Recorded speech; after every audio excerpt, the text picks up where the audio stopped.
In a world where blood ties are meant to protect, betrayal sometimes grows closest to the heart. In a quiet village where trust was once sacred, envy learned how to smile. What began as sisterhood slowly turned into a silent war, one woman's life traded for another's desire. Because sometimes the enemy isn't a stranger, it's family.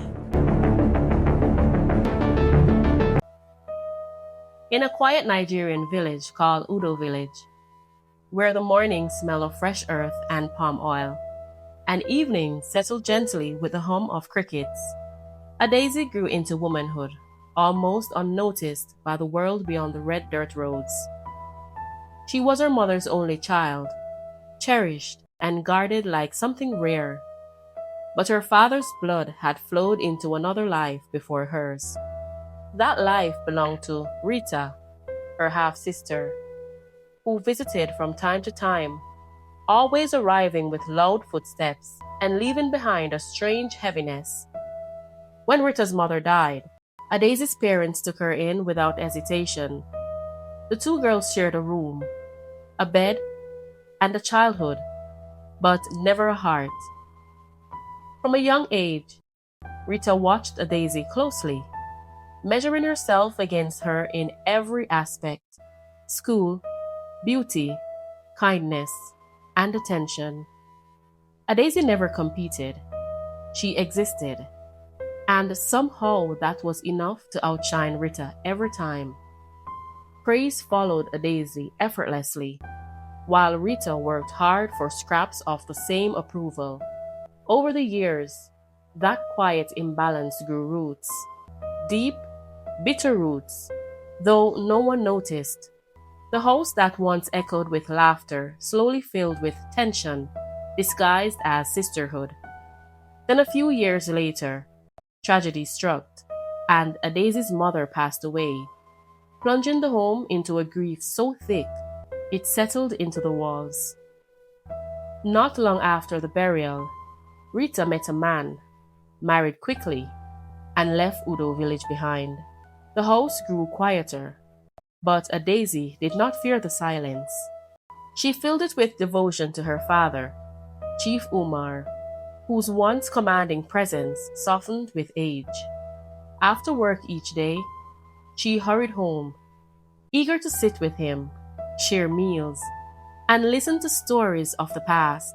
When illness finally bent his proud back, Adaisy took leave from her job without complaint, becoming nurse, daughter, and companion all at once.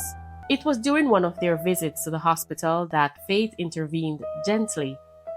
Adaisy met Jose Chavez, a man whose calm confidence felt steady rather than loud, whose success showed subtle ways: his manners, his assurance, the way people respected him without him demanding it.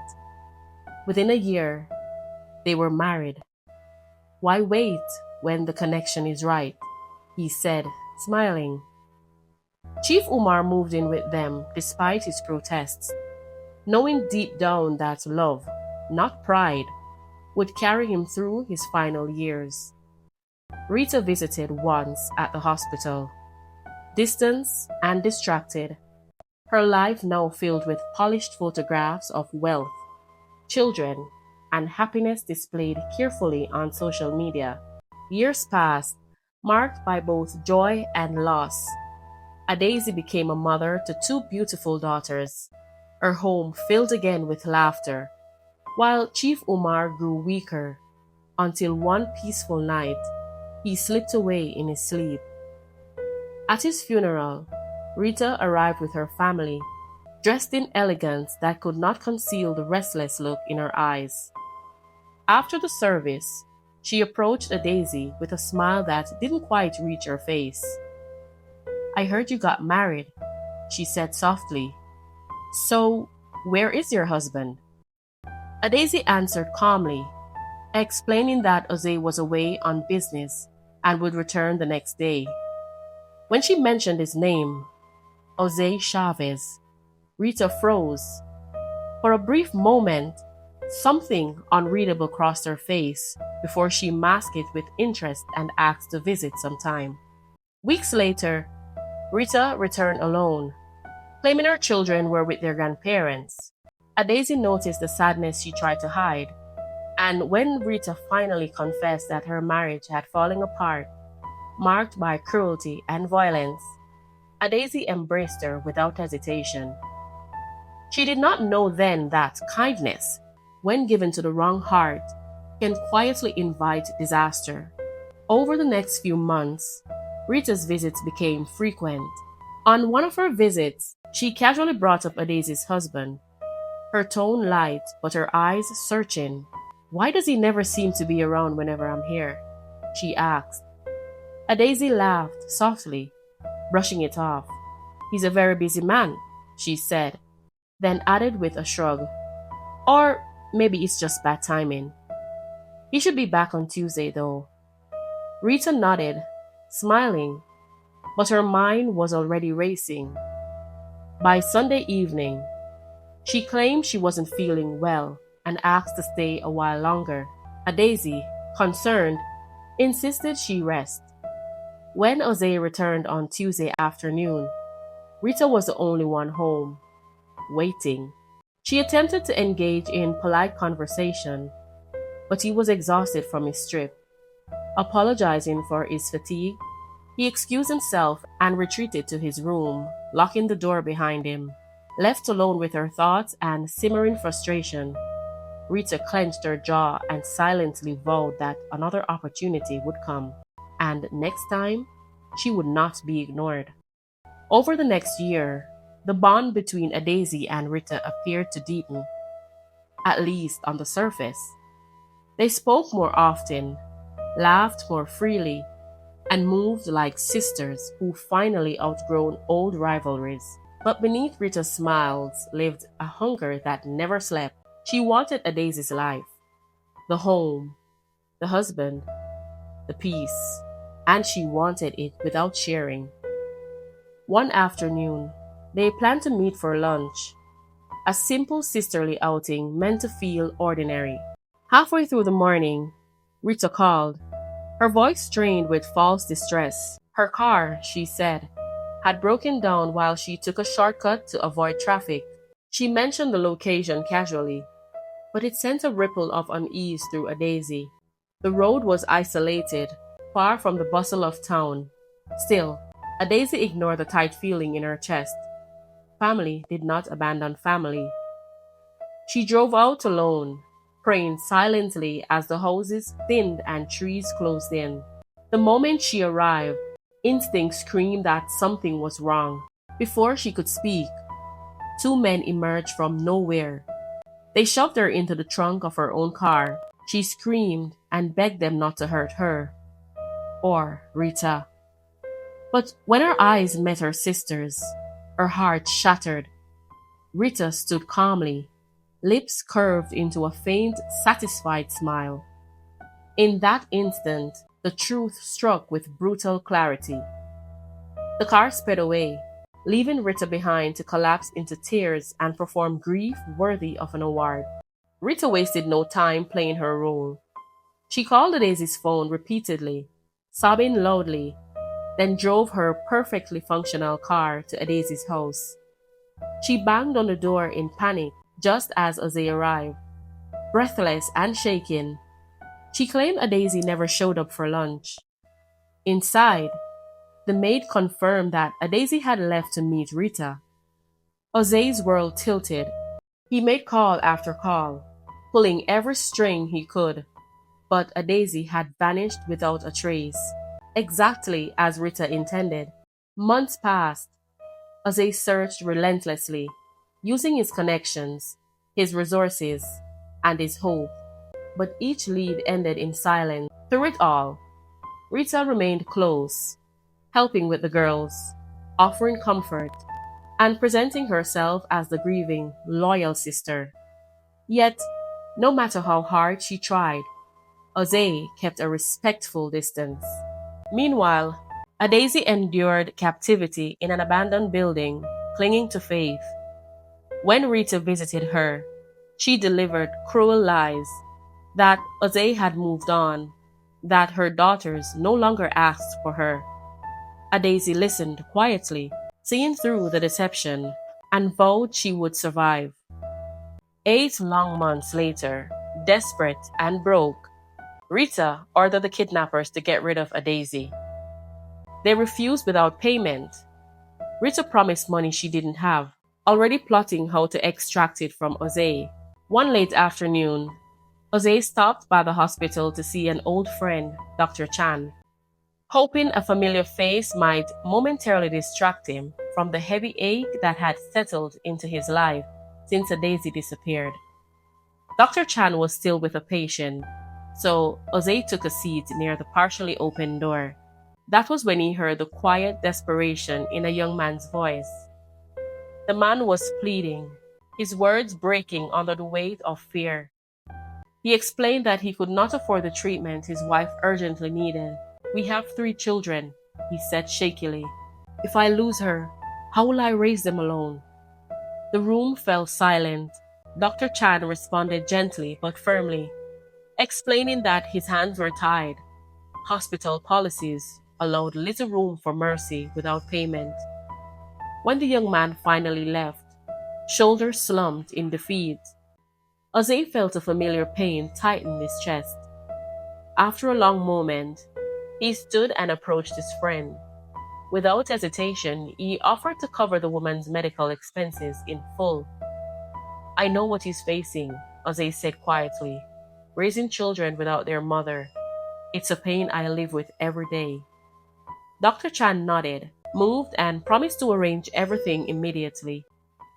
A few days later, Jose received a call from the hospital. The young man wanted to thank him in person. Since Jose was already heading that way for a meeting, he agreed to stop by. When he entered the ward later that afternoon, gratitude lit the small family's faces, except for the husband's. The moment his eyes landed on Jose, all the color drained from his face. His mouth fell open, his eyes widening in shock. Jose noticed the reaction, but assumed the man was overwhelmed. They exchanged greetings, and the man thanked him repeatedly for saving his wife's life. Yet his hands trembled and his voice faltered. Something was clearly wrong. As Jose prepared to leave, the man stopped him, panic edging his voice. "Sir, I have a confession to make." Jose turned, curiosity and unease washing over him. Slowly, the man revealed the truth about the kidnapping, about Rita's promise of money, and her demand that Daisy be eliminated. He confessed that he couldn't do it, that he had insisted on payment first to delay the crime. "Your wife is a good woman," he said, tears spilling freely. "She encourages me." Rage surged through Jose, his face burning red. The man fell to his knees, begging for forgiveness. "Please," he pleaded, I'll take you to her now. I'll surrender to the police, but we must go immediately. The others aren't as merciful as I am." The young man confessed everything as they hurried toward the outskirts of town. He told Jose that Rita had promised to pay him and the others to get rid of Daisy, and that once the money was sent, he planned to use it to settle his wife's hospital bill before turning himself in. He said he could no longer live with the weight of what he had done. When they reached the abandoned building, an eerie silence greeted them. The other kidnappers were gone. Fear clenched Jose's chest as they rushed inside, calling Daisy's name. Then he heard it, a weak cry from the far corner. There was Daisy, thinner, trembling, but alive. The moment her eyes met Jose's, she broke down. They ran into each other's arms, clinging tightly, as if letting go might make her disappear again. Her tears soaked his shirt as she whispered his name over and over, disbelief and relief colliding in her chest.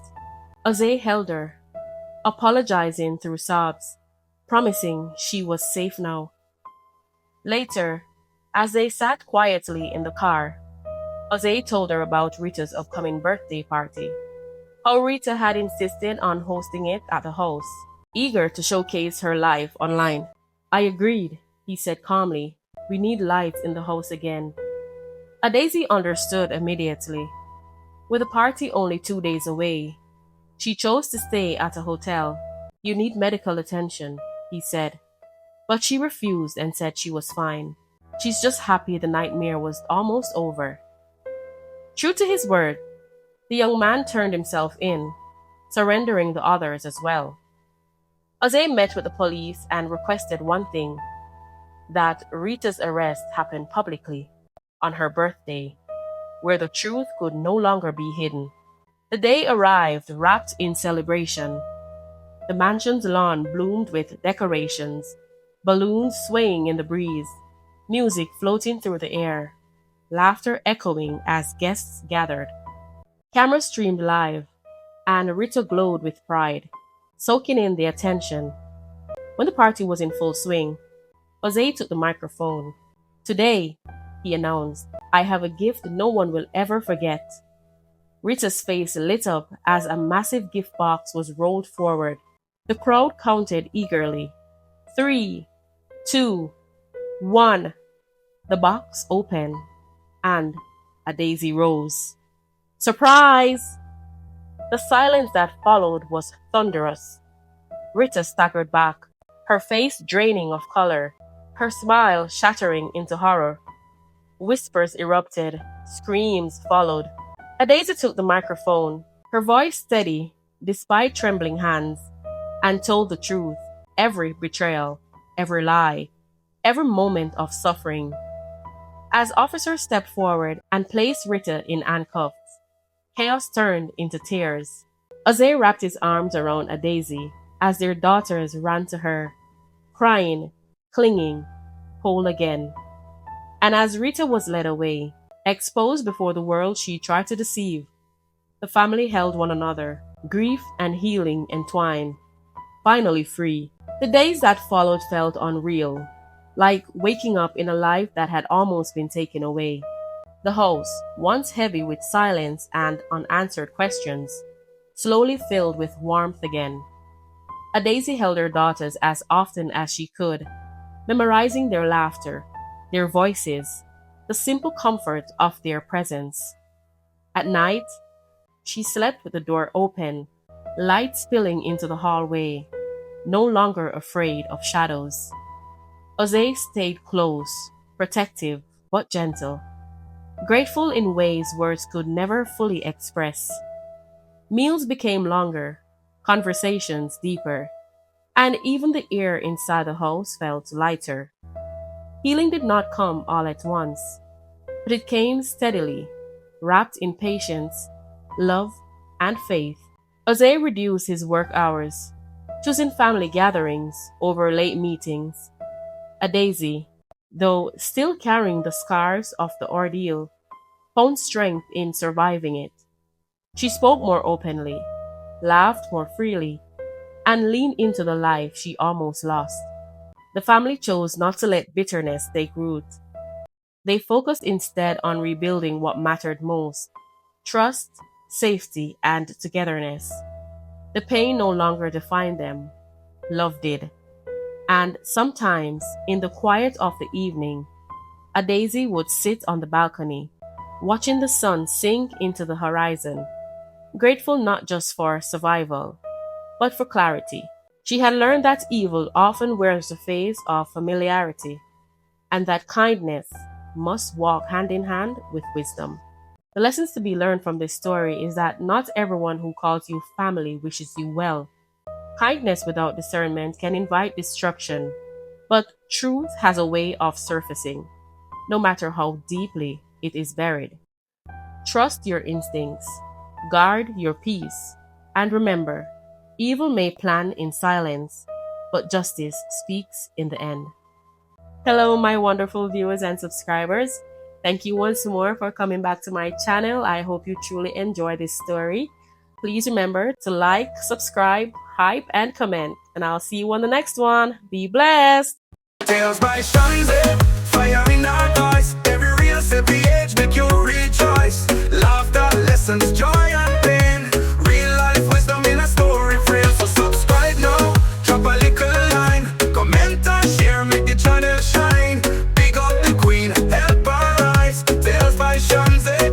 heights.